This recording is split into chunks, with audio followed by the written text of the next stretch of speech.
Admiral Richard Byrd explored more uncharted land than any other man in history. He was a man of action, but he was a man of thought as well, an explorer and a scientist, an adventurer and a philosopher, a complete man, one of the men in history who had to lead the way.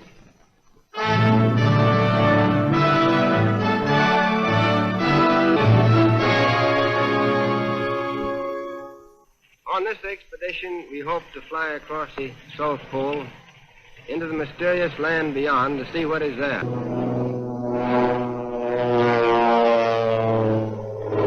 To the cameramen who made this picture, I want to give full credit. They did not hesitate to risk their lives at their job.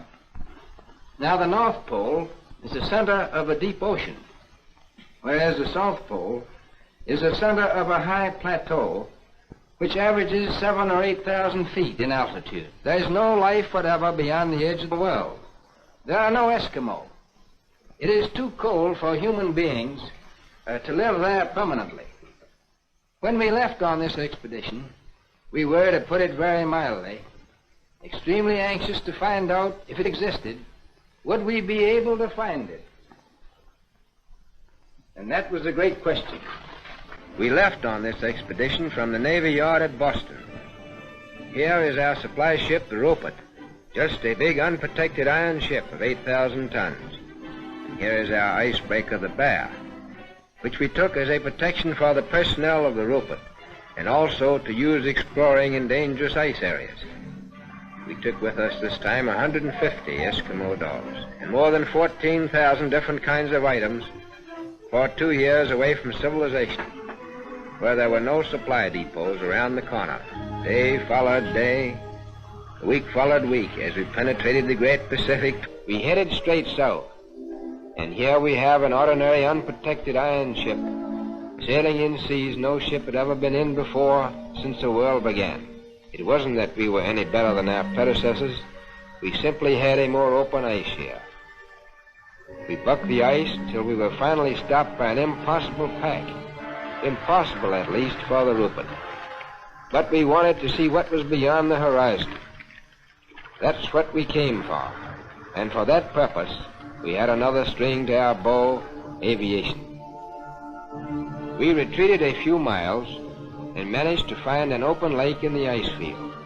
So we proceeded to put the plane overboard.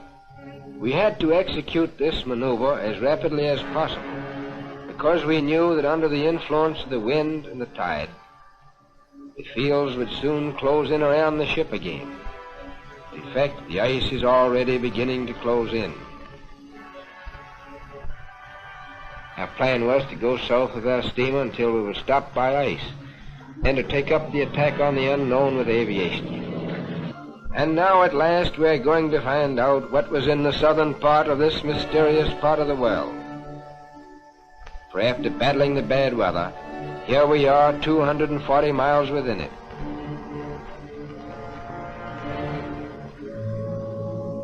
We came to this strange phenomenon, ice islands.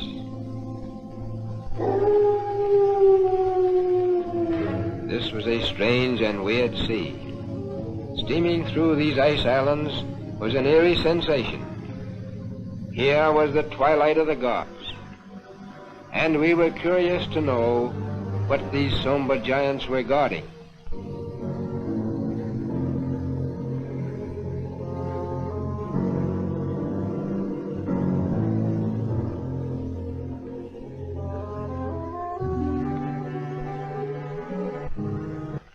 At long last, the dice fell our way, for the elements acted in our favor.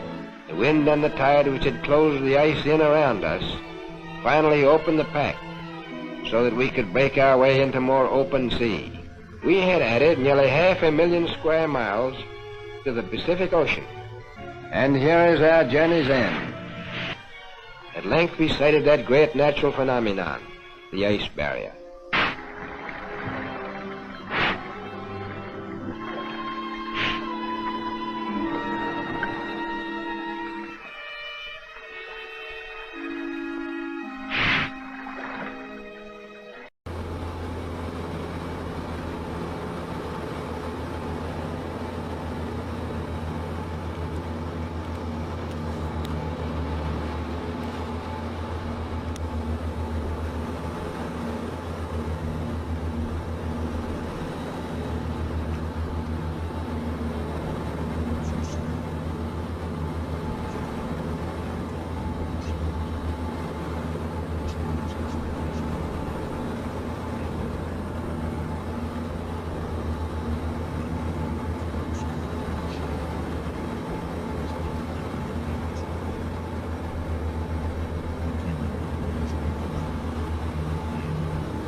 I knew it would be taking a big chance, but it seemed the only way. As we started alongside the barrier with our ships, suddenly the edge...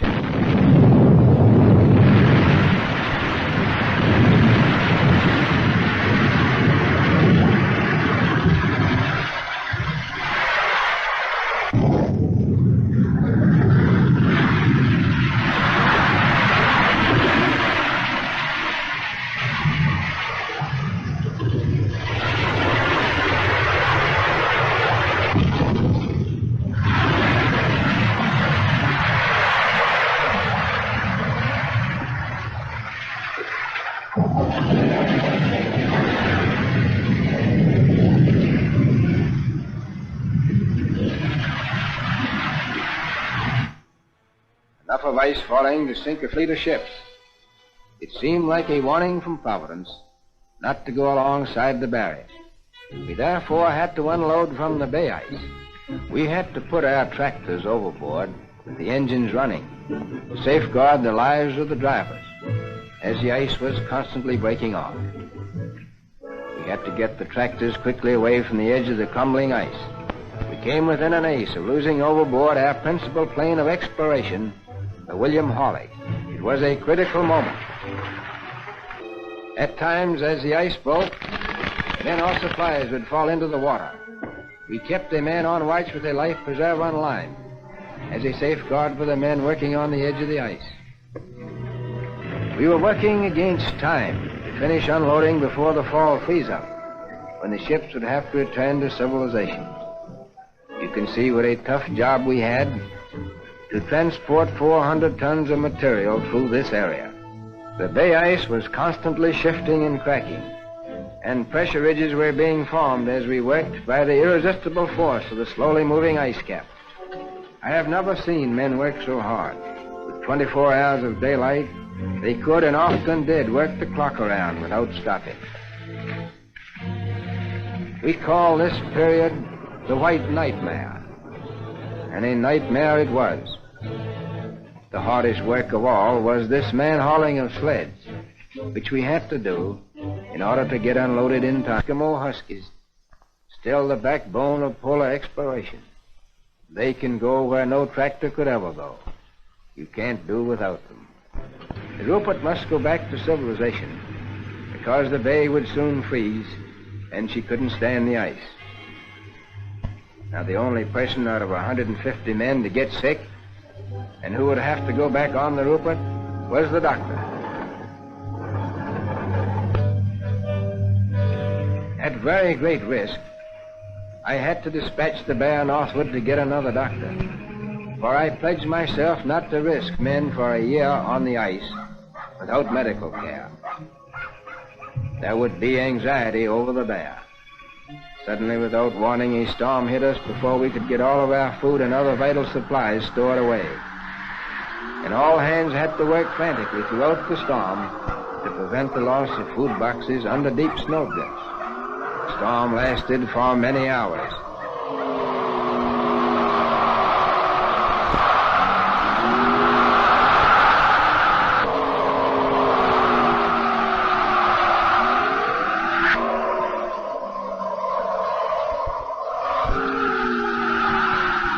We found it chilly working in the wind.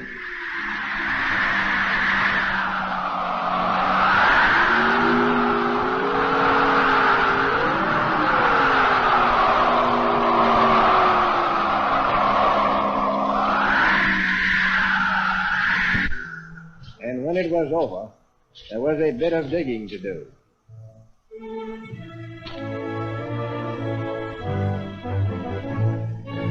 And here is the original commando.